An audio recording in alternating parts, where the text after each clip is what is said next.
What's up, everybody? Today, I'm so excited. We have a very special guest on the podcast, Mr. Cbabi Bayoc. Cbabi is an amazing artist, a father, a husband, an entrepreneur, a muralist, and our neighbor right here across the street from Open Studio. His amazing studio is right there, so he's an inspiration visually for the neighborhood. He's the soul of the fine arts, the visual artistic community of St. Louis, and I think you're really going to enjoy our conversation. We talk about improvising as an artist, visually and in music. We talk about his dedication, his artistic fortitude coming out of his project, 365 Days with Dad, where he created an original piece of art every day for 365 days.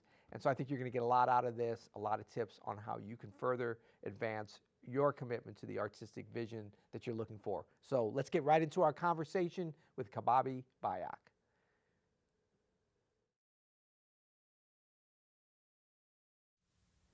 What's going on, Cbabi? Thank you so much for being here. No, thanks for having me. It's really a pleasure and an honor to have a great artist in the house and also in the neighborhood. One of the joys of us being here in the Grand Center neighborhood is getting to interface with other artists to draw on the inspiration. I walk by and see you doing your thing, and just having your energy in the neighborhood is really an amazing thing. And you know, I know that over the years you've had a lot of cross-pollination with music. You're a visual artist, a painter, a muralist, and many other things, but you've collaborated with different musicians. I don't want to drop any names, but Prince comes to mind, and we'll probably talk about that. But I'd love to hear your take, kind of being fresh in the neighborhood, but being really a, kind of like the soul of the artistic community, the visual artistic, the fine arts community of St. Louis at this point for your long association here. Your art is all over the city. It's in our schools.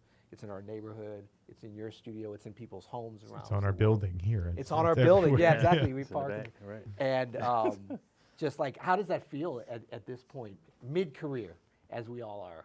Yeah, I like the mid-career part. The soul part was heavy. But yeah, I mean, it's been 27 years, yeah, since I've been back here doing this. And I just feel like getting in the flow of it now. It's really cool to be over here. I remember when Chris asked me, or let me know that they would have a space and asked if I'd be interested. Just the thought of being over here by the Fox, and then I found out y'all were over here, and the Jazz Center right up the street. Yeah, I don't think I fully engulfed myself in the neighborhood yet. And more artists are showing up out of the blue, people that are over on Locust. So the idea of eventually this all tying together and what that could become, I mean, the sky's the limit. So I look forward to seeing just how this all develops. Yeah. It's amazing, man. You're so prolific. I'm wondering, where did that come from? Like, did you start out just like making a bunch of stuff always, or is this slowly snowballed into just like you have this ability to make more and more and more? We talk about it with music all the time, that you kind of get good at making stuff and you can kind of make better stuff and more stuff and better stuff. It's a gift and a curse. Yeah. Because I literally had to stop myself painting. I painted up to the minute I thought I could to come over here, because I get inspired and I just want to go back in the studio. No matter if I owe anybody anything or whatever, or get a new idea, I want to try it. Yeah. And then I just run on the tangent, and then my wife, who manages me, has to pull me back. Like, we got 10 million things over here that need to be done, and I just fly off passion. Yeah. And it's just come from practicing. I look at it all as practicing. So the more I do it, the more I can do things. And when a mural or something shows up, I can get in, knock it out without compromising quality, and then I can go back to the studio and just keep working. So it's all come from I just have a passion for creating, seeing the finished product.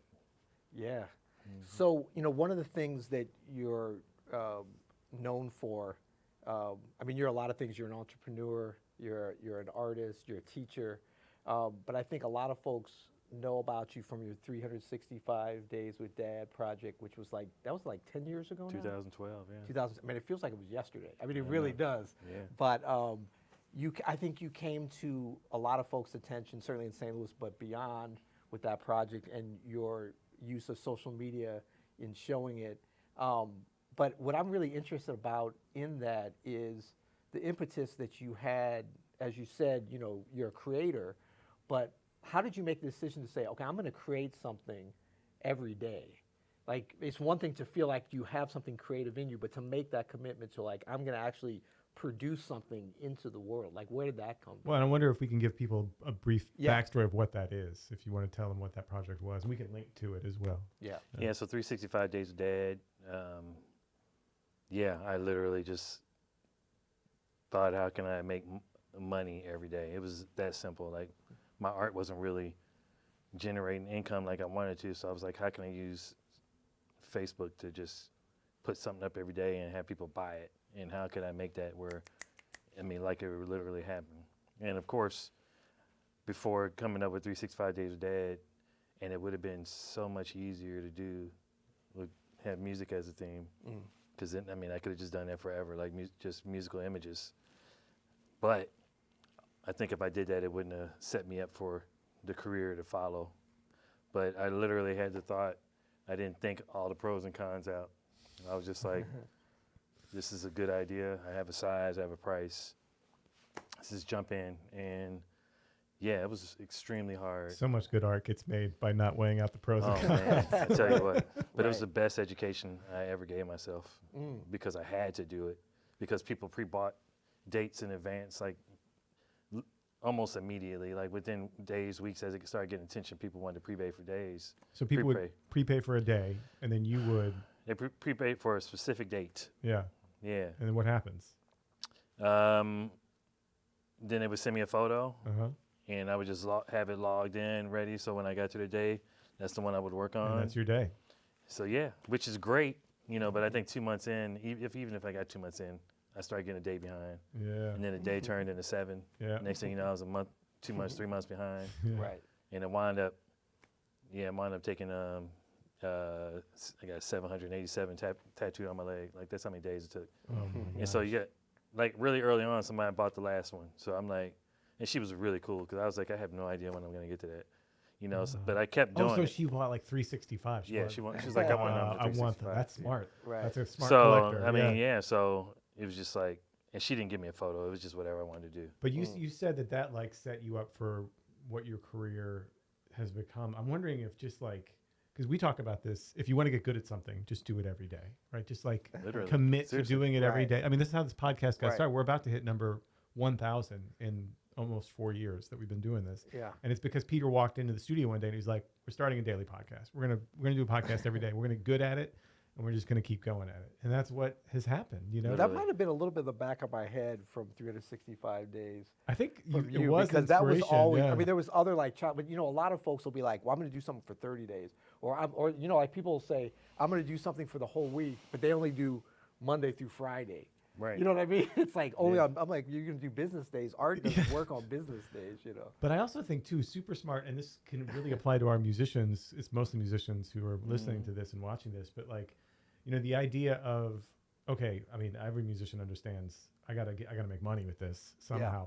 Finding a way, where's my audience at? Where are the people, and how can I get my art to them so that they're gonna pay for it? Like that's the smart idea behind that project. That's so good. Yeah. So we should all steal that. Is what I'm saying. But yeah, I mean, literally, like, that's kind of how it is. And as far as setting up, so yeah, now I can do faces easily. My style, I didn't know whatever it was going to be, is ingrained in me now because I was painting so fast. Yeah. And, you know, like anything, like me as a artist, like, I look back at the project and just technically, I can't stand half of them. Like, Yeah. but Those were for your what reps, though. for what it represented, it was great. But you know, just me and how I know I can paint, I looked at some of them like, oh my god, like.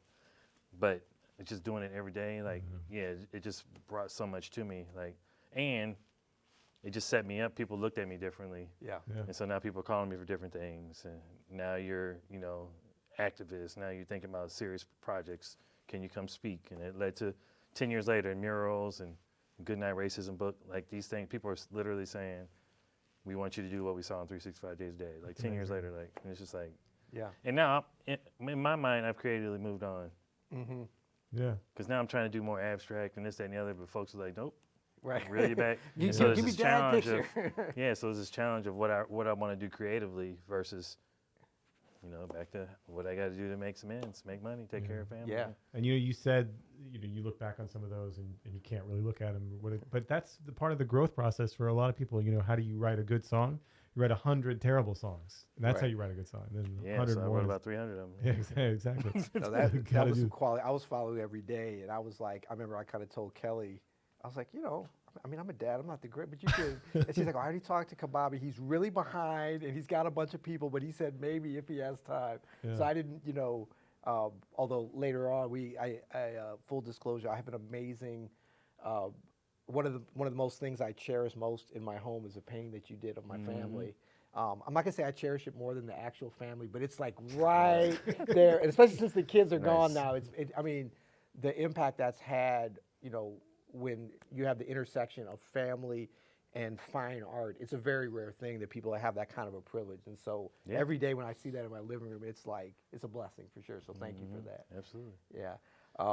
But I was thinking about, there's another angle, two angles I wanted to talk to you about, your kind of reaction to, and I know you moved on from 3 to 65 days, but something that you mentioned, how it ended up taking. But to go right back to Well, the- yeah, no, because this is such a great lesson for all of us in the arts. And I always think about like painters. My grandmother was a painter and like was a big influence on my family. It was an abstract artist, at a time when like women weren't even really supposed to be doing that, and Right. in North Carolina, the whole thing. But so it's always been close to my heart. But also, I feel like musicians and jazz music in particular, and improvisation, there's such an intersection for so many years and so much cross pollination and inspiration, even more sometimes I think than dance and different things, but it's all kind of related. But you mentioned, how you tattooed the actual number of days it took you to do the 365. And I think that's such a wonderful example of artistic fortitude. It's like, you didn't say, well, I missed these, so I'm just going to move on or whatever. You finished the thing, and you also didn't get frustrated to the point of not finishing by saying, well, I didn't make it when I said it was the 365. You saw that through. And I think as artists, a lot of times, especially, musicians coming up playing the piano, where it's like you get into it and you're excited, but then you realize how hard it is. And say you're going to write a song There's every 12 day. keys I There are gotta do 12 this? keys and everything. It's very easy to be like, oh, I fell off of my goals or whatever. Yeah. But I wonder if you could just speak in general in your career, because you also said that like that set you up for your style. I think a lot of your fans, myself included, saw you as a fully formed, brilliant artist already at that time, but you maybe saw yourself differently. Because I just daily don't even think about that. Like, I just get up and draw and paint. Like, I don't see what other people see, not even to this day. Like, it's very weird that people know you when you're walking around, or they own something of yours, or they've been following you since they were in high school. Like, that kind of stuff is strange. Like, because I daily only think about right now. I wake up and I think about this day. I think about the real stuff. Like, I don't know when anybody's gonna email. I don't have a set salary. Like, my brain is there. It's not on all the other stuff. But going back to the project, like, and again, like you telling your students, like, even though I can't look at it creatively, if I think about how much I literally charge people and for what they got, they were like even painted sketches. Like, there's something good in all of them, even if I don't like the whole finished product. I definitely got something out of each piece. But I still legitimately can still at this point start stuff and lose interest and just don't finish. Like, I have a lot of those. There was something different about that. Like, I think that was just out of my control. Like, it was just something that I had. I think the blessing was that she bought the last one. So everybody in the middle, like, there wasn't even an option not to do it because I had commitments. Right. Yeah. And I was literally getting emails from people. Some people were pissed off that I was behind. Like, some people said I was ruining birthdays, and literally their wives were like, Right. "What the hell?" And I was like, just tell your spouse that they're a part of the project, and I got behind. And Right. almost every time they would do that, and they're like, "Oh yeah, he's cool." Like, and I was Right. like, "Of course he is." Like, Right, it's right. always the gift giver who's harassing you, Right. but This the person isn't receiving the gift is like, Amazon. "Oh, I'm willing to wait. Yeah, like, I'm yeah, good." yeah. Like, Yeah, this isn't Amazon with guaranteed delivery. Right. But no, it just, those things help. Yeah, practicing every day is just crucial. Like, but every day is not great. Even now, there's some days art just doesn't work out. But I woke up at 3 a.m. last night and started drawing, and what things I couldn't work out were like, boom, they just happened. Like, I mean, the failures and the good days and bad days just come with it, right? That's It so just, true, man. Absolutely. Yeah. because y'all know the keys, but sometimes sometimes they Don't don't hit know 'em us. all. They don't We- know us. we sometimes. don't Right. hit them all the time. Yeah. It's just saying, you just don't know. Yeah. You just keep failing upwards, right? That's what they say. Absolutely. Just keep failing, and then the ratio gets a little bit better. Never gets 100%. Just Right. keep coming back at it. Like you said, it's the important thing is the everyday thing, man. It's just like you want to Yeah. get good, keep coming back every day. Absolutely. And we're usually hard on ourselves about the things that we, 100%. because other people can't see No. the oopses, Right. and we learn it just as professionals, because in school, number one question, every child, no matter the age, what do you do when you mess up? Right. And I just tell them, I'm messing up in front of you right now. You don't even know it because I'm not reacting. Yeah. Like you just learn how to pivot faster. Yeah. Yeah. And Yeah. it's like the hiccups come, but that's the more you practice. When something happens, you're like, oh, I've seen that before. Right. Or- Pattern recognition. And we talk about it. You were before we came on air. You were talking about that Christian McBride session that we've done here for Open Studio. Yep. One of the most defining moments for me watching that session was he did this 2-minute thing where he's walking a blues and he's talking about what he's doing and talking Yeah. about bass technique. And towards the end, and he's walking a B flat blues. Christian McBride, he's done this probably every day since he was 11, and he's just walking a B flat blues and he hits the wrong note, and he just goes whoops, and he keeps going.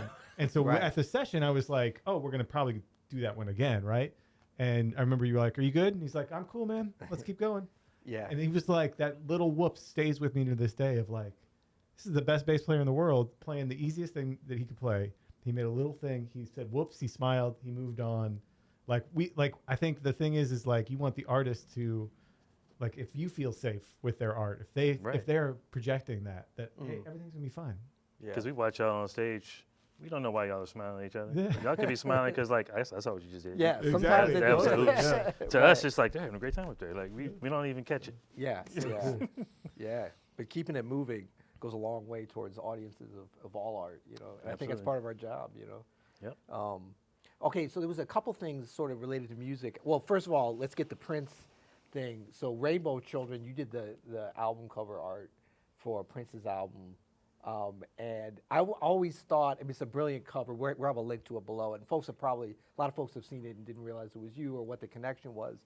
But I think it's such an interesting record because I've been a Prince fan for so long. I especially like some of his lesser known work like that. And that's kind of, he's always had a lot of jazz influence on, for kind of insider baseball stuff that we hear. But to me, that's always been the record that has the most obvious, like, jazz influences where he was really putting them out there. I wonder, was that anything that they communicated or he did to you or anything? Or do you have any kind of insider insight on that? See, I already painted the painting. He just bought it. Okay. So luckily I didn't do anything for him. Okay. So he bought the painting, and then they contacted saying he wanted to use it for the album cover coming up. Okay. And it just happened to be, looking back now, like, that's a perfect cover. Right.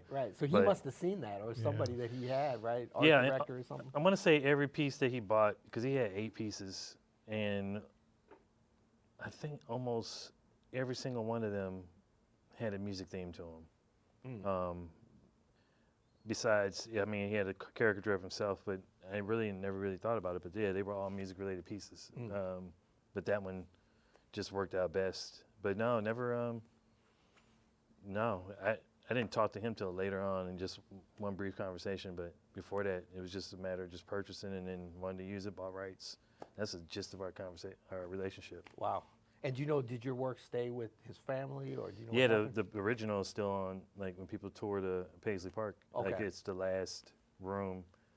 'Cause he has his famous white piano right there. Yeah. And then the painting's right behind the piano. So Oh wow. when you come out, and I went on the tour like 5 times before COVID happened. And just to come around the corner and boom. How did that And feel? it was named after my ex-wife. So her name is like Rain Keese Yeah. Quintet is like right on the piano. Right. So to see her name in Minnesota on her on that painting is like bonkers. I'm So sure, man. He must- she's never seen it in person, but I went a few times with another friend, and it was crazy. When you did the Amazing. tour, were you telling everybody, y'all check that out? If you have any By the questions. time I got there, they knew who I was, but Okay. before that, people on the tour would know of me and tell the tour guide because they just wouldn't even mention. Right. They mentioned that was the cover, but Yeah. folks would be like, "I'm from St. Louis, that's blah blah blah." So Oh, wow. eventually they started, like, literally asking. So whenever I was on, before we got to the room, they would ask me like, "Are you cool talking to people?" And like anything, they always think there's gonna be a bunch of questions, but you get up there, you know, kind of like a dork, and folks are like, "Do you have questions?" And everybody's like, "No." And then you're all uncomfortable, like, damn, you don't. Yeah, I mean, I'm here. Like, I know the cover is cool. Like, move on. You know. Right. Oh, that's Yeah. great. So another thing I want to ask you about is your concept and on improvisation as an artist. I know one time we got a chance where you did a painting of me. What a horrible subject. Sorry, that was a low point for your career that you had to cover me. But at a live performance at the Sheldon right around the corner where I was playing solo piano and you were painting during the concert, we did it together. And for me, it was such a inspiring thing because you were in my kind of line of sight, but of course I couldn't see what you Yeah, were you painting. didn't know I was painting. Yeah. Yeah, I mean, I Yeah. could see like, it was like the back of the canvas. But have you done much of that? And is there like a concept that you have in terms of like, you have a time limit where you can't put it to the side where it sort of needs to be done at a certain point? And how do you approach that differently as an artist? That's kind of what led to me doing 365 Days a Day, because I knew I could paint live. You know, because I've been doing wall ball or painting at an event, and I was like, okay, if I can do this in 3-4 hours, I've done it. So why can't I do it every day? So that kind of led to my thinking that this wasn't going to be any big deal. Okay. I definitely improv a lot more now, and again, it just comes with constant practice. But often I'll go in with an idea at an event, because I think Javier Mendoza, I did something for him. Also, I painted a live piece while he was performing at the ZAC, or when they were using it more as a concert room right there over Yeah. around the corner. And I've done it a few other places, but there have been times, I'd go in thinking I wanted to do one thing, and then when I get there, I'm totally uninterested in that design. But now there's a pressure, like, okay, I feel like I'm performing, so Yeah. Gotta have again, something. nobody knows what the finished product's gonna look like. So And the one you did for Keon, that was sick. Was that live? yeah, and I did that in one day. I mean, see, it's just like, I had no idea what the end product was gonna look like, but you just go in there and you just start. Yeah.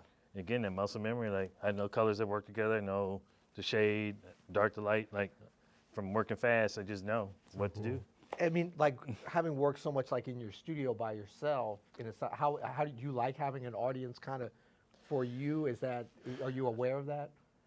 I am aware, yeah, and I constantly act like I don't know anybody's there. Even if they're talking about me, I just don't even turn around and acknowledge it. But I love the idea of playing live and performing in front of people. Right. My first gig was Six Flags, caricature artist, so Oh, wow. it was a horrible experience, but I think having done it and doing it in front of people Yeah. made it easier for now that I'm doing what I do. Right. Even when it's not going well, maybe that's the memory going back to like folks are going to criticize. They don't know what they're doing. They don't know what you're doing. You don't know what you're doing. So just keep on going and just fake it till you make it, So Right. it's just kind of. So, like, when you're doing the murals around St. Louis and beyond, I'm sure people are kind of come up and say, what are you doing here? What is that? Or can I, or like, are not a people- lot. Oh, really? In schools, In schools, right. but I purposely do it in school Right. during And the you day. want that interaction, right? I do, because Yeah. I want them to see it happening. Yeah. And that's funny. I see, just as quick, I forgot, because I just did it. Keon was in town a couple weeks ago for the annual. Yeah. So I painted live. Nice. Well, I did start that one early, Okay. because I was only going to be there for a couple hours. So that one but still, even then, I didn't really love it when I got there. And it's just like, it's so crowded. Everybody's right on top of you, telling you how Right. great it looks. Yeah. And inside, I'm like, this is And then were you this is completed horrible. by the end of the performance? I mean, was it finished? Yeah, I don't think I worked on it anymore, because Wow. somebody bid on it.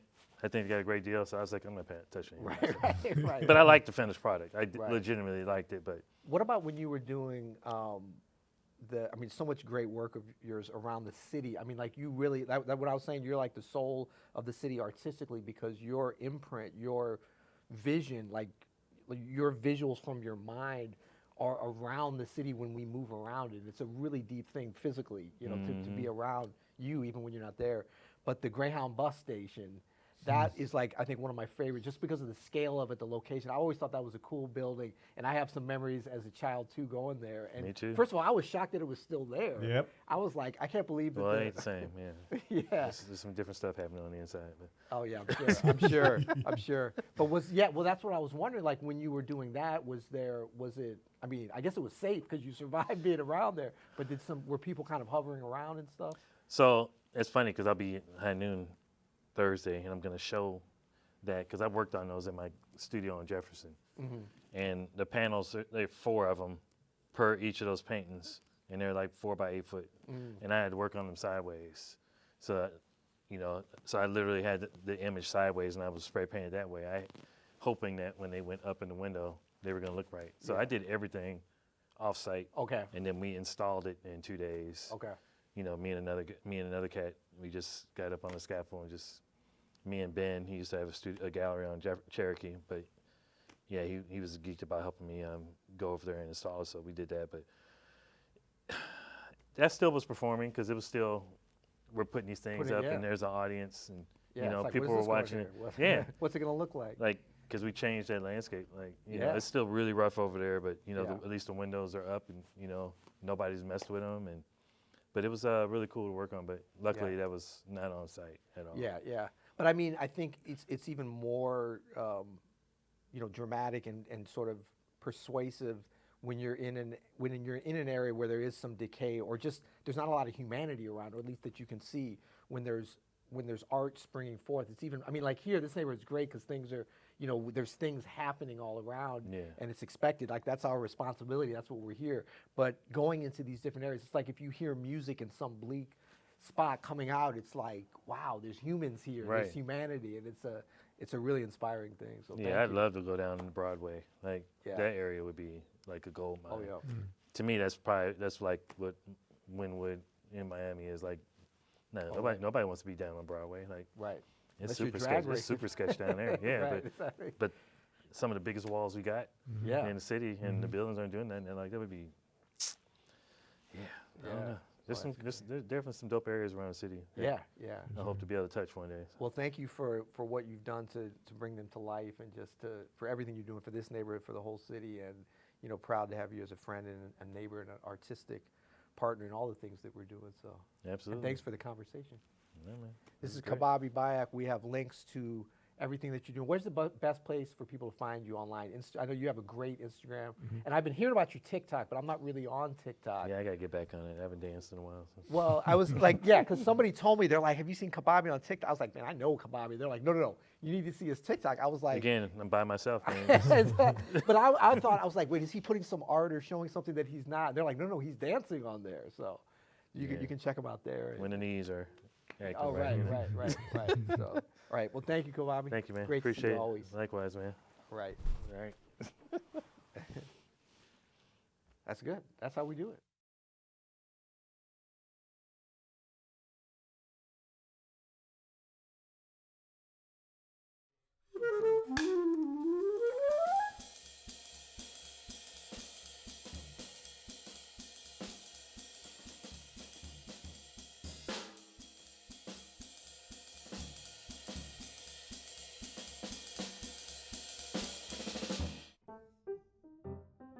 I'm in Steamboat Springs, Colorado, currently. I'm in Indianapolis. Hey, how's it going, guys? Andrew, hi. Because I feel inspired to play something else from your playing. Okay, that's great.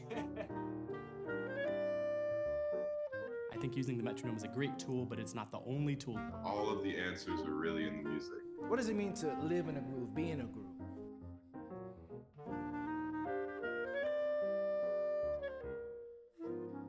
Until next time, happy practicing.